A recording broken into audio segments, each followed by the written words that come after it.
So you should just have that record pop up on your screen. We're excited to have you join us for another session of the innovation series. We're excited to have you here and diving into EOS, the Entrepreneurial Operating System, and understanding how you can get alignment with your vision and gain traction. My name is Cameron Law. I serve as the Executive Director of the Carlson Center for Innovation and Entrepreneurship, and I'm joined by one of our team members here, Brian Gladden, who'll give the wave. He's one of our entrepreneurs in residence and help put together this series. If you're not familiar with the Carlson Center, we serve as a regional hub and platform providing approachable and accessible entrepreneurial education, community, and support to enable startup founders of all backgrounds to start, scale, and ultimately grow their businesses. And we're excited to bring to you this innovation series. This is our third workshop, and we're excited to kind of bring you the best practices and tools and mindsets and frameworks to help you succeed as an innovator, an entrepreneur, and someone that's leading a growing company. And so today's workshop is going to be focused on the Entrepreneurial Operating System, where you'll get alignment with your vision and gain traction. We have a professional EOS implementer and co-founder of the Hetrick Group, Joyce Hetrick, and we're really excited to have her in this space. And Brian will be introducing a little bit more about her background before she takes it away. But before I hand it over to Brian, I want to share this is a large series. So this is our third workshop of 11 total workshops. As you can see, we have another one coming up next week with Brian on our team. He'll be diving into the business model and value proposition canvases to help you design a business model that succeeds. We have Ash Moria, the author and creator of the Lean Canvas, will be coming in and talking about running lean and how to systematically build a startup. Following that, we'll be tackling OKRs and driving focus and alignment and engagement with Ben Lamort, who's the author and president of the OKRs Filled book. And then we'll be tackling corporate innovation with Pirates in the Navy with Tunde Vicky, who is the author and CEO of that effort. And then we're going to get into some assumptions mapping and testing business ideas and understanding the desirability, feasibility, and viability of your business with David Bland, who's the author and CEO of that effort.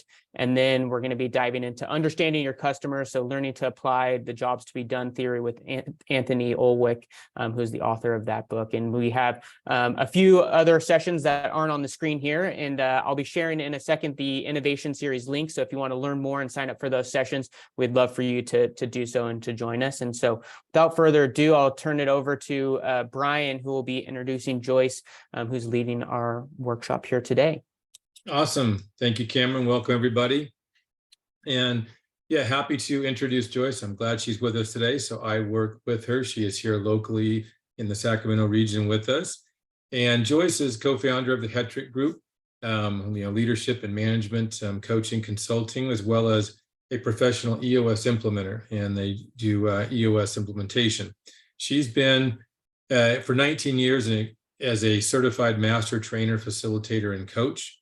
Also 10 years as an executive leadership and regional construction business and vice president.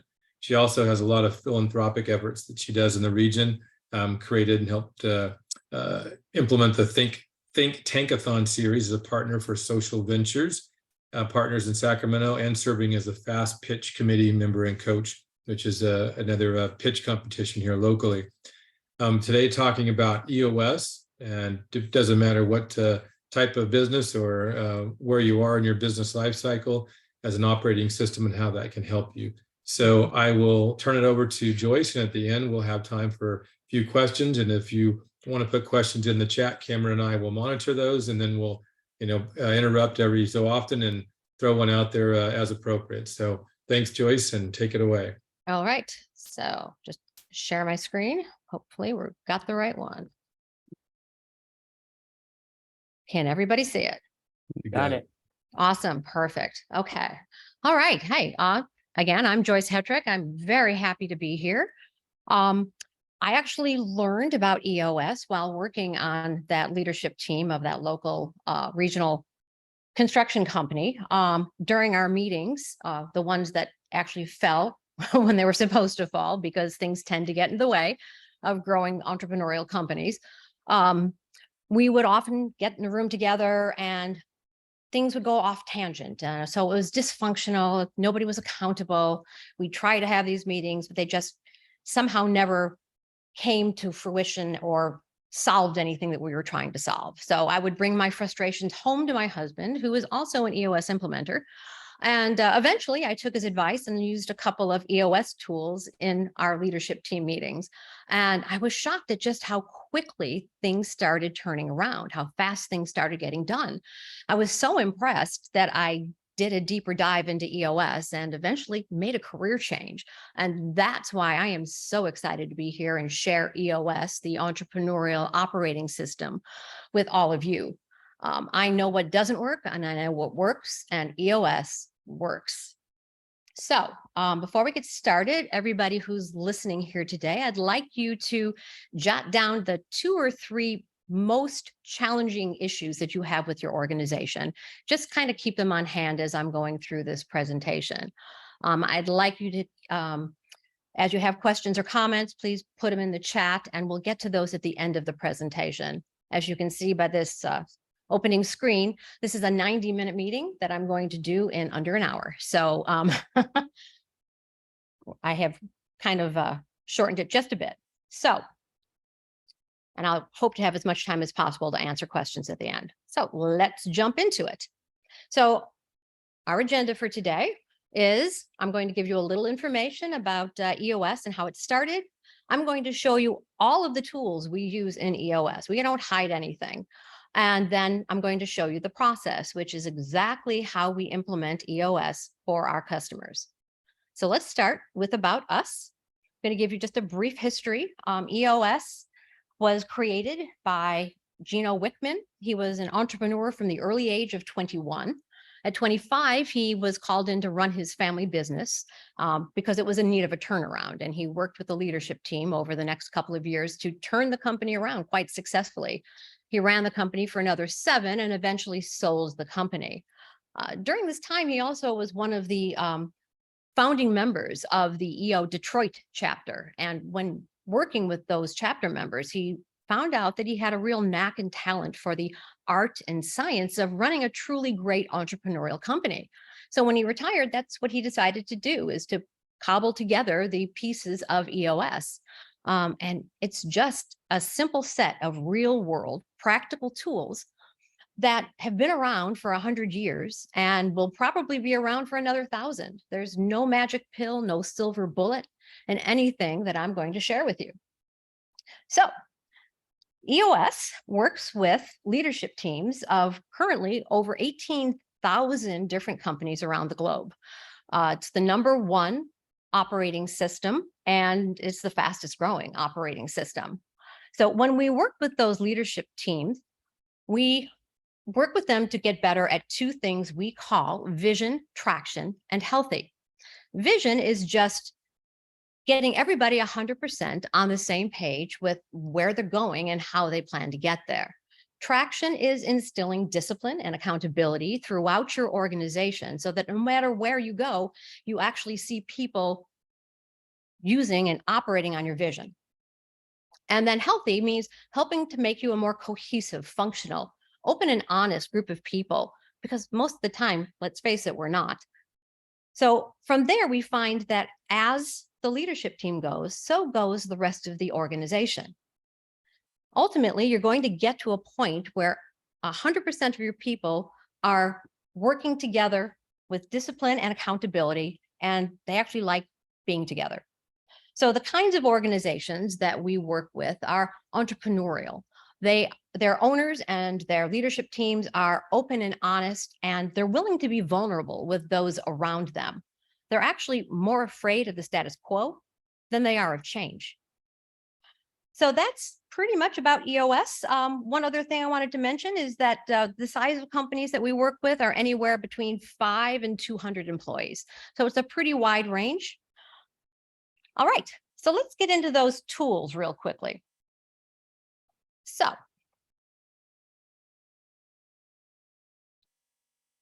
we like to start with a model with your business at the center of it. And this model stems from a discovery that all entrepreneurs, all entrepreneurial leaders tend to struggle with about 136 issues simultaneously. So to the extent that you can get 6 key components of your business strengthened to 100%, all of those 136 issues just kind of fall into place because they're really just symptoms of the real root cause. So when I'm talking about strengthening these 6 key components, it's to strengthen them to 100% in each individual category. You can't be strong in one and weak in another. They all have to be equally strong in order for you to be successful. So I'm going to share this model with you twice. First, on a first pass, I'm just going to introduce them to you. And the second pass, I'm going to go into more detail with them. So first, we're going to talk about the vision component. So as I said before, vision component is getting everyone in your organization 100% on the same page with where you're going and how you plan to get there. And when I take that second pass, I'm going to show you the tools and disciplines that we use to strengthen this component. The next component is the people component. Very simply, you cannot achieve a great vision without great people. And frankly, most companies define great people differently. So when we get to the tools and disciplines for this particular component, I'm going to show you how we can cut through all of the wonderful terms like A players, top quartile, and superstars, and get to the real heart of what makes for great people in your unique organization. The next component is the data component. And this is running your business on facts and figures and objective information, rather than on the egos, emotions, and subjective information that tend to drive a lot of decision-making in entrepreneurial businesses. What happens when you strengthen these 3 components, the vision, people, and data components, is that your organization is going to become transparent and crystal clear. All of your issues, challenges, problems are all going to jump right out at you. And so will your opportunities. So that leads us to the next component, which is the issues component. Strengthening the issues component is just about getting really great at solving your problems as they arise. You can't achieve success unless you are excellent at setting your problems up as they arise, knocking them down, and making them go away for the long-term greater good of your organization. The 5th key component is the process component. Strengthening the process component is just about getting the most important things done the best and right way every single time. It creates discipline. It creates consistency and scalability. It makes it easier to manage, and frankly, it makes it more fun. The last key component, the 6th key component, is the traction component. This is about bringing that vision down to the ground and executing on it day in and day out. There is no coincidence that vision is at the top of this model and traction is at the bottom. If you can't bring your vision down to the ground and execute on it day in and day out, vision without traction is hallucination. So those are the 6 key components. Together, they make up the EOS model. EOS stands for the Entrepreneurial Operating System. And EOS is a way of harmonizing and orchestrating all of the moving parts of your business to help you run a better business and live a better life. So when I talk about strengthening these 6 key components, we measure our progress together using a subjective yet scientific scale of 0 to 100% strong. We're going to work together to strengthen each of these key components to get you to 100% strong, knowing that that's utopia. It's never going to happen. So our goal is actually to get you to 80% strong or better in each of these key components. Most organizations, quite frankly, are only operating somewhere around 20% strong in each of these, succeeding in spite of themselves. But we want to work together to get you to 80% strong or better in each of these components. So that is the EOS model. Now let's take that second pass, and I'm going to go into more detail on each of the tools that we use to strengthen these key components.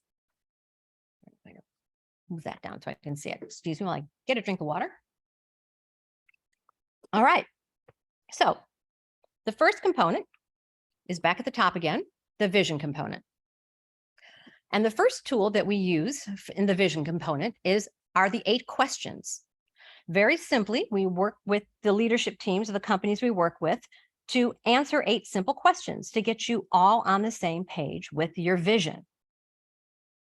we put the answers to those questions on a 2-page document we call the Vision Traction Organizer, or VTO for short.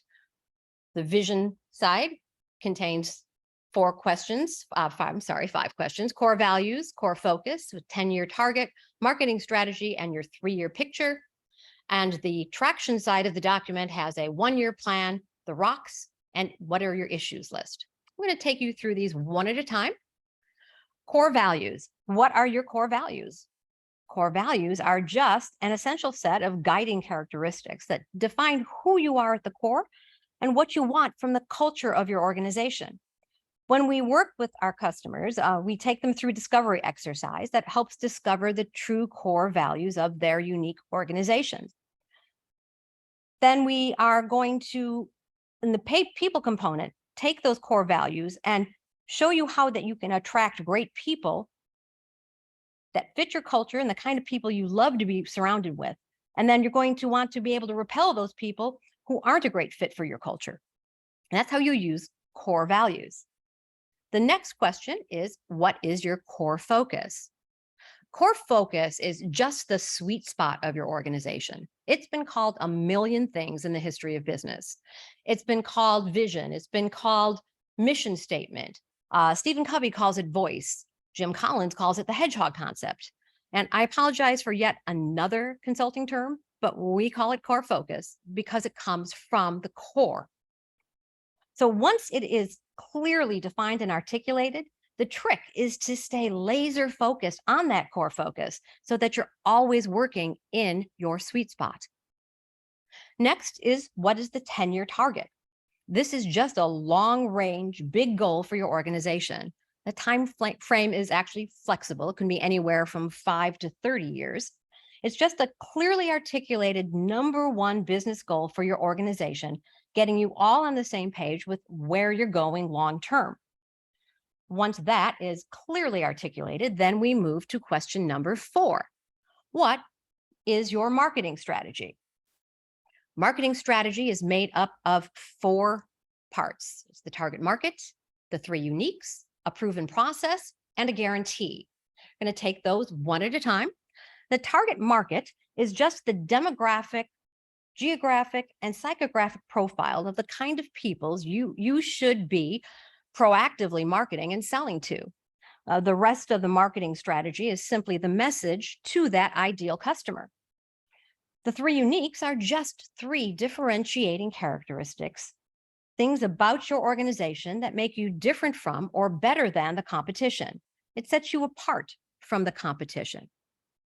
The proven process is a 1-page visual illustration of the way you take care of your customers, from the minute they start thinking about doing business with you to the time they are long-term proven partners of yours.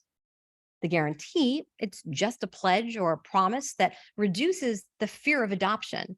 It eliminates objections when you're in the marketing and sales process. So those are the 4 components that make up the marketing strategy.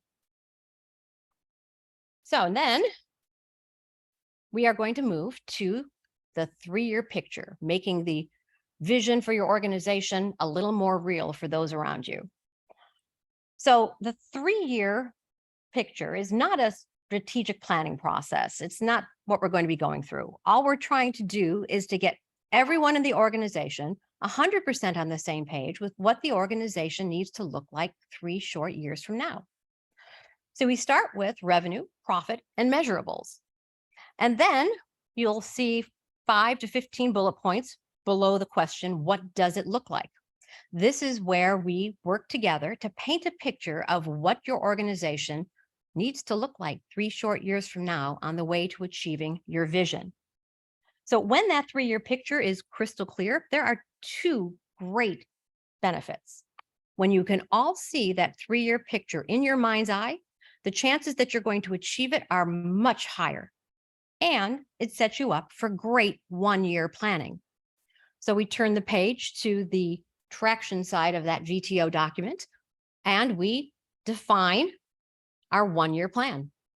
We start again by predicting our revenue, profit, and measurables. And then we set 3 to 7 clear priorities for the year. We call them goals. we say 3 to 7 and not 23 because when everything is important, nothing is. So we have set our revenue, profit, and measurables, made predictions for those outcomes, and we have set 3 to 7 clearly aligned goals. We then go to the rocks section of the document and we set what are your rocks. In EOS, rocks are just 90-day business priorities. The most important things that you need to accomplish in the organization over the next 90 days. Creating discipline and accountability. It creates a 90-day world for your organization. Once again, we start by predicting revenue, profit, and measurables. Then we identify 3 to 7 priorities for the company over the next 90 days. Ultimately, 3 to 7 individual priorities for each of the leadership team members as well.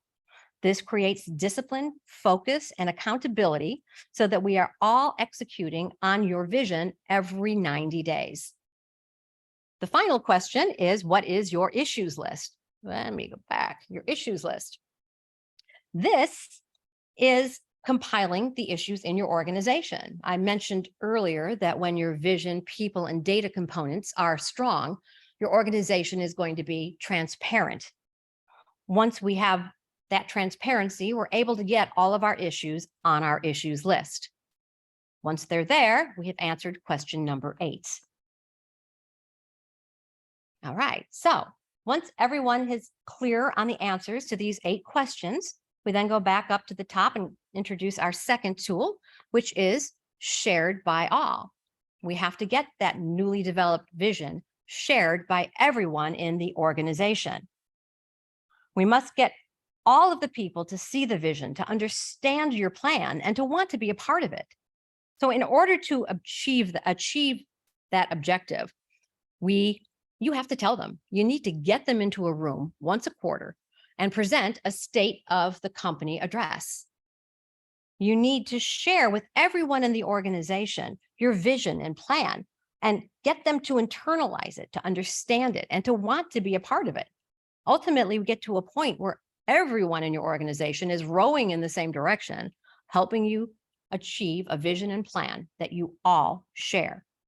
That's the vision component and the 2 tools and disciplines that we use to strengthen it. That is 100% strong in the vision component. Next, we go to the people component. The people component is about 2 things: right people, right seats. These are 2 terms that were popularized by Jim Collins in his book, Good to Great. You have to have both of them. So I'm going to define these a little more clearly for you. I'll make them a bit more tangible. Right people are people who just share your organization's core value. We answered the questions, that first question on the VTO, and we discovered and defined your core values. Now we go about ensuring that all of the people in your organization are right people. And the tool we use to do that is called a people analyzer. This tool helps you to determine yes or no, black or white, do your employees consistently exhibit and believe in your core values. It also facilitates effective communication with them about where they're falling short or where they're succeeding. It helps you drive culture and get all of your employees feeling like they are right people. The next tool, well, the next part of this is right seats. Right seats are people who are good at their job. They have the God-given talent, ability, drive, and desire to be really great at what they do.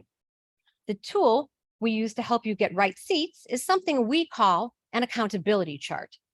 The way this works is we get together, we take a big step back, and then we work together to identify the right structure for your organization. So, accountability chart is based on the premise that all organizations are made up of 3 major functions. There's a marketing and sales function, where you go out into the marketplace, create demand, right, and turn that demand into orders. And then there's an operations function where you develop a product or deliver a service or both. And there's usually a finance function in every company, a place where you track the flow of money in and out of the organization. So eventually, we will customize this for our clients to match their particular structure. And we'll go over that in a bit. We then move to the assumption that every great organization has two additional major functions. There's an integrator and a visionary. The integrator is the person who beats the drum for the organization. They're the glue that holds everything together. It's the person who drives accountability and harmoniously integrates the way the leadership team plays together to arrive at a common vision. The visionary is a big idea person. They love staying at 30,000 feet, managing the big relationships. They have lots of great ideas. They're creative problem solvers, but they're not crazy about getting into the day-to-day in the trenches. They're not crazy about the tough conversations. But when these two functions are in sync, it creates rocket fuel for the organization, and they become a dynamic duo. So once you understand this basic fundamental belief and structure, we then go about customizing the accountability chart. So it's the right structure for our customers' organizations. We do that in two ways. The first is we have to decide how many major functions your organization has.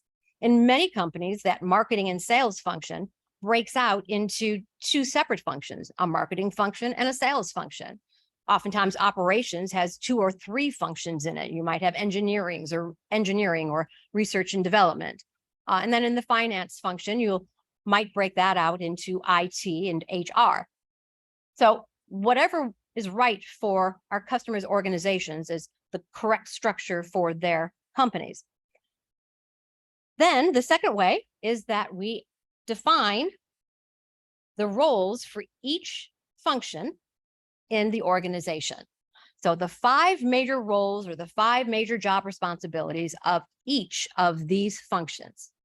We then go about making sure, okay, and then we migrate this discipline all the way down throughout the organization so that every job, every seat in your organization has a clearly defined 5 set of roles and responsibilities. We then go about filling these seats with people that what they love to do, what they're great at, and what they can consistently execute on matches the 5 roles of each of those functions. That's how we get right seats. So once you've used these 2 tools, the people analyzer and the accountability chart, you're going to discover that you have 2 kinds of people issues. Right person, wrong seat is the person who you love. They fit your culture like a glove. You love working with them. They're a joy to be around, but frankly, they're not very good at their job. So unless you are a nonprofit, or even then it's difficult, but if you are a for-profit organization, you just can't have people around because you like them.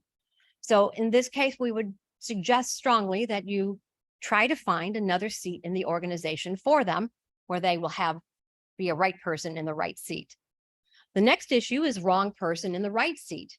Unfortunately, these are people who are fabulous at their jobs. They are really good at what they do. They're high performers, but they're chipping away at your culture in ways that you might not notice right away. But long-term, they are doing way more harm to your organization than they are helping. So we need to make sure that we have right people in the right seats across your organization. And those are the 2 tools and disciplines that we use to get to 100% strong in the people component. Now we're going to move to our data component. And this is going to go a bit faster now. So data, as I said before, is really running your business on good, hard, solid data, rather than on the feelings, emotions, and egos that so often drive the way you make decisions in entrepreneurial companies. So the first tool that we use to strengthen the data component is a scorecard. So this is 5 to 15 high-level numbers that give you an absolute pulse on your business. It's a tool designed for the leadership team to give you an absolute pulse on what's working and what's not working. So we work together with our clients to create a great scorecard for the leadership team. When it's done, it's going to look like this. You're going to have a measurable. something that you want to track on a weekly basis. You'll have a goal for that measurable. You'll also see who is responsible for reporting on that measurable. And then as time goes on, you will have 13 weeks. There we go. 13 weeks of information at a glance, 13 weeks of history. You'll be able to track trends and patterns as they develop. You'll be able to catch things when they're going off track and make corrections to get them back on track. It's a great tool. And then we take this tool and migrate this also down throughout your organization so that every department in your organization develops their own company scorecard, keeping everyone in the loop with achieving the company's overall numbers. Measurables is the next part of that. And we saw the measurable on that scorecard, but a measurable is just a number that an employee is responsible for keeping a track on each week. They're accountable for entering that number on a weekly basis. We boil that down, and eventually everybody is helping you achieve your goals. That's 100% strong in the data component. And there we go. Move on to the issues component. So there are a couple of tools and disciplines that we use to help strengthen the issues component. The first we call the issues list. So this we talked about in the VTO. It was the last question, compiling your issues list. But this is more about instilling a discipline throughout the organization where it's okay to raise your hand and say, hey, we've got an issue here, so that you get every issue in your organization, no matter how small or how big, on a list somewhere in the organization. When we shove those issues aside because they're not that big right now, you end up with a big ball of tape or twine in the corner because that's what you've been doing, is putting Band-Aids on things, and eventually it overtakes the room. So all issues, no matter how small or how large, need to be put down on an issues list somewhere in the organization. Now, once that happens, we need to teach our people how to prioritize and to resolve those issues. And the tool we use for that is IDS, or the issue solving track. So IDS stands for identify, discuss, and solve. So identify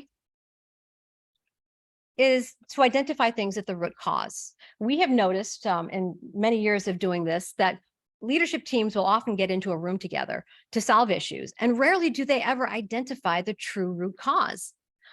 They oftentimes will get together and just discuss the heck out of things. Rarely do they ever leave the room with a solution to make the issue go away. Rarely do they ever solve anything. So we developed IDS to do this. This is the way it works. You have your issues list. You first identify and you prioritize the 1, 2, and 3 most important issues that need to be solved this week by impact and urgency. And you go about IDSing question number 1. Identify requires that you dig down deep to discover the true root cause, because as I said before, it's usually just a symptom of a deeper problem. So once you have identified the true root cause, you move to discuss. And we discuss briefly with no repetition, because repeating what somebody else said is politicking. So we just discuss until the conversation becomes redundant, and we move to solve. And this just requires that we work together to come up with a solution to make the issue go away. It requires a decision and somebody to be accountable for making that issue go away. Then we remove issue number 1 and move on to issue number 2. We IDS issue number 2 and it goes away. And so on. Eventually you get to the point where you're solving 3, 6, 9 issues just because you're doing it in a disciplined way. So that is 100% strong in the issues list. Now we come to the process component. And the process component is the way this one works is that every organization has a handful of core processes, just 6 to 10 core processes that truly make the company run.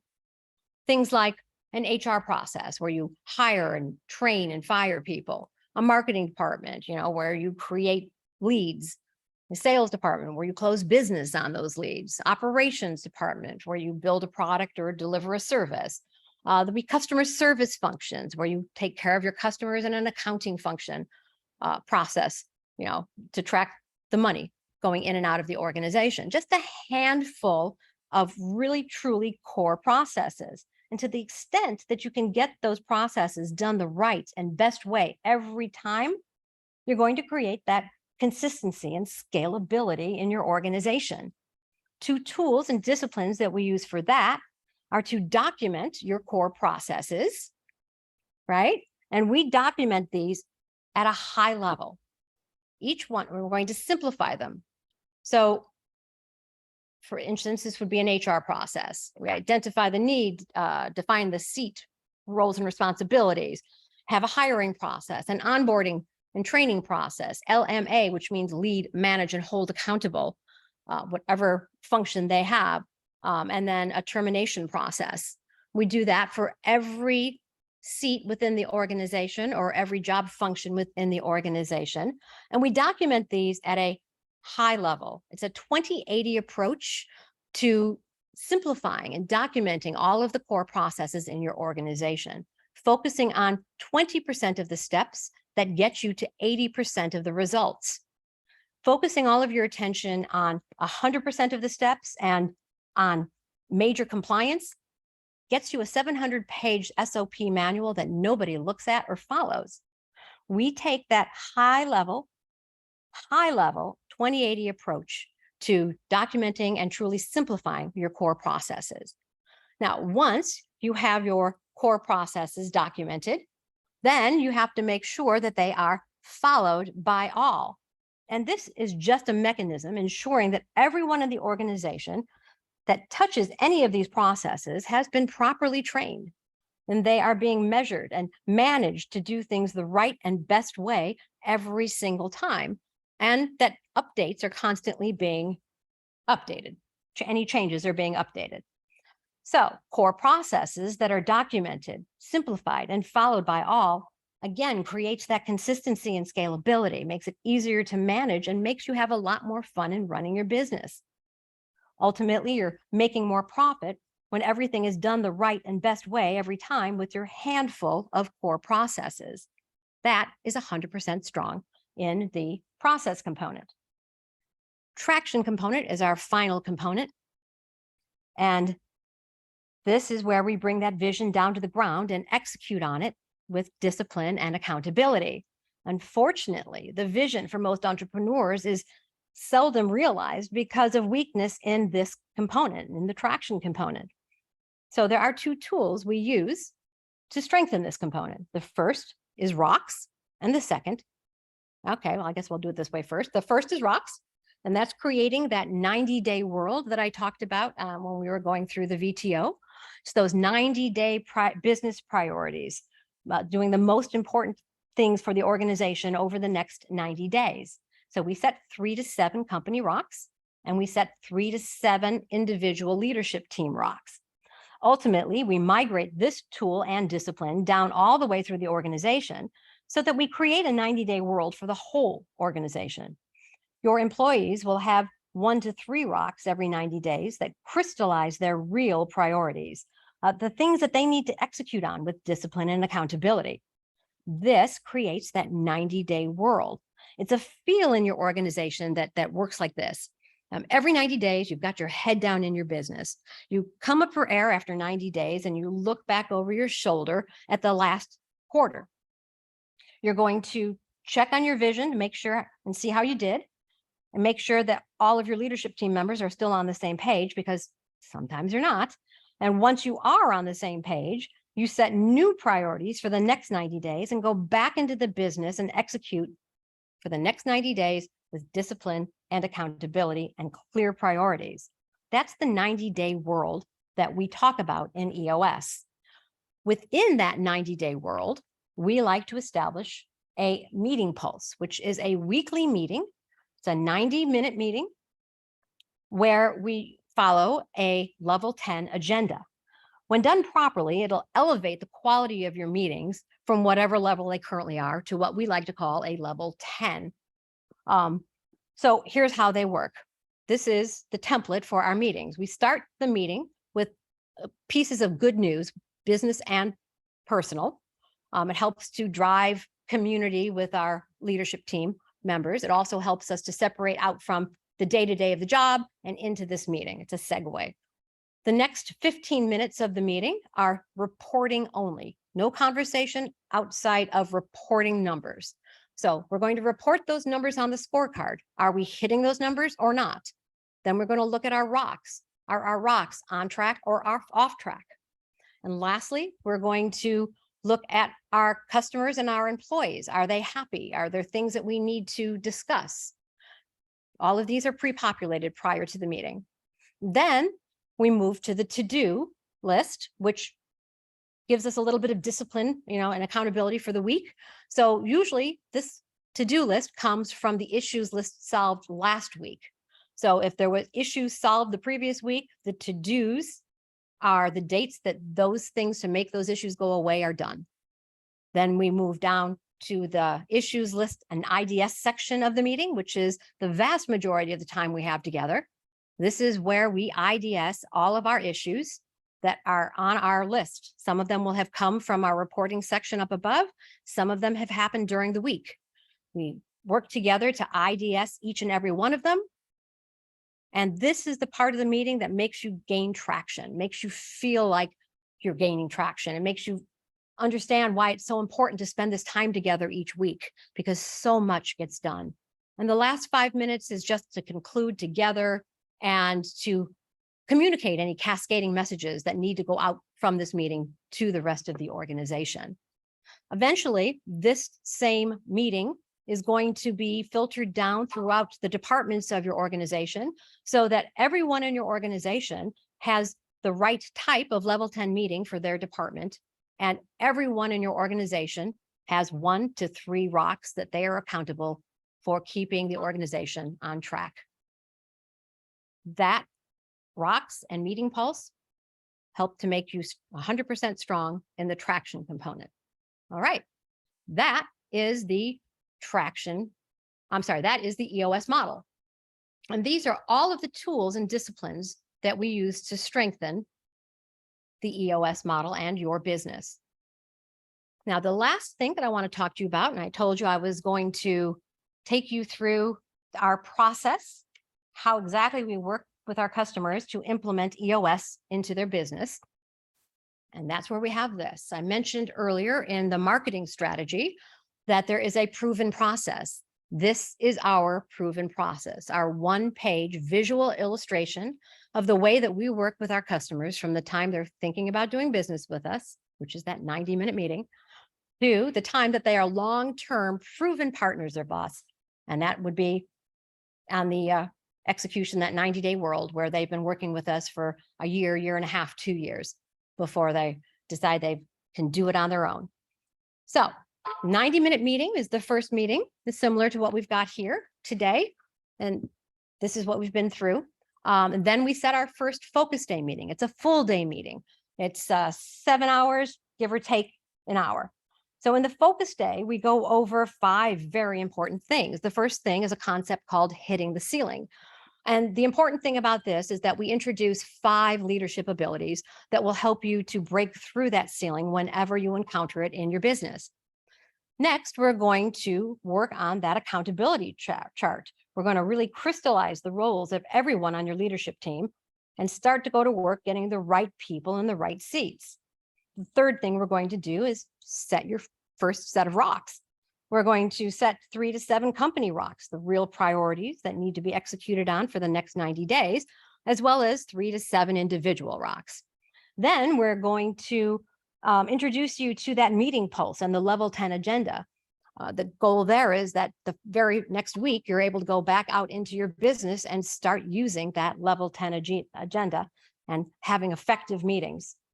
And the last thing that we're going to do is we're going to take a first cut at that scorecard, crystallizing those 5 to 15 numbers that give you an absolute pulse on your business.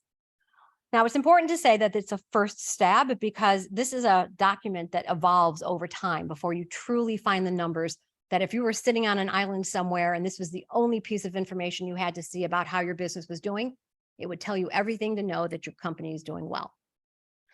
So once that meeting is done, then 30 days later, we come back together for Vision Building Day 1.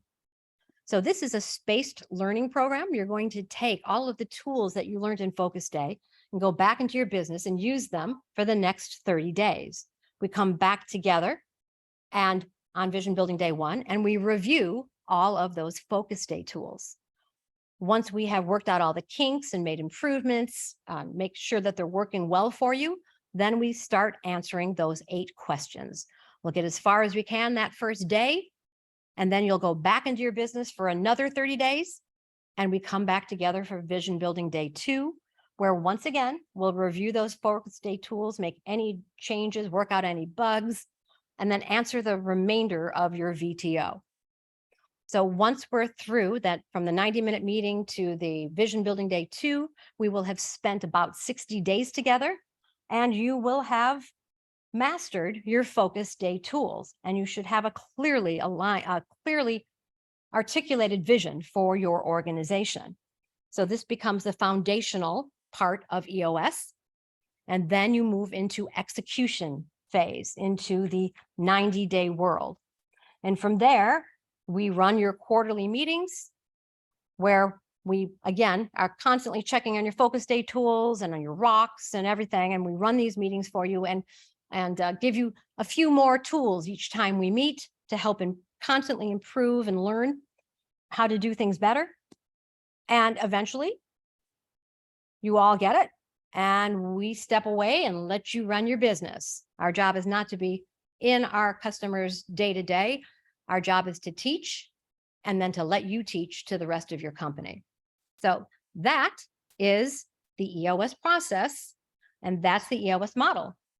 So I'm going to stop sharing my screen because I'm going to turn it over for questions. Awesome. All righty. Well, thank you, Joyce. Let's give a virtual round of applause for taking us through a 90-minute presentation in 40 to 50 minutes there. Yep. So awesome. Thanks for doing that. I know it's a lot of content to fit in a short amount of time. And so I know we did have, we were answering a few questions as they were going just from some of the definitions, but one question that we weren't able to answer necessarily was it was basically CEO versus COO. Would that be the CEO, the visionary, versus the COO as the integrator, or what does that look like? Okay, that's interesting because the accountability chart is not an organizational chart. It's strictly defined by function. So visionary, generally on an entrepreneurial company, is going to be an owner, generally, not always, because they're the ones with the big ideas, and they've got all the passion. They're usually culture driven. It's usually one of their major roles. The integrator is going to be somebody who, every organization does it differently. But like I said, they're the person that, take a special project and make sure it happens. They hold everybody else below them accountable. Everyone reports to the integrator. And then the integrator and the visionary work together to make sure that the vision and the actual plan come together. Hope that clarifies it. I believe so, yeah. And then I know one question was kind of just defining LMA, so the leadership management accountability. I don't know if there's any additional kind of thoughts to share just on that element of things. Yeah, every function where anybody who manages people, one of the roles for that particular function is going to be LMA, which is lead, manage, and hold accountable. Mm-hmm. So not everyone wants to manage people, and not every function requires that you manage people. But if it does, LMA becomes one of those major roles that you are responsible for in your seat. Makes sense. Very good. And Cameron put a PDF in there, which you guys can obviously search on Google online too, just some basic tools. So you have that, which is great. And the recording also will be sent out to you guys. I was going to ask Joyce if there's any connection data you have, LinkedIn, if you want people to reach out to you, or the Hetrick group if they're interested. If you want to put Yeah, it that in was, the chat. yeah, it's the Hetra group, or my email address is on the screen. It's joyce@thehetragroup.com. Yeah, we're So, not actually sharing right now the screen, so let's put it in the chat so everyone can Okay. grab it if you want to type it in the chat. yeah, sure. Let me just do that. Okay, so.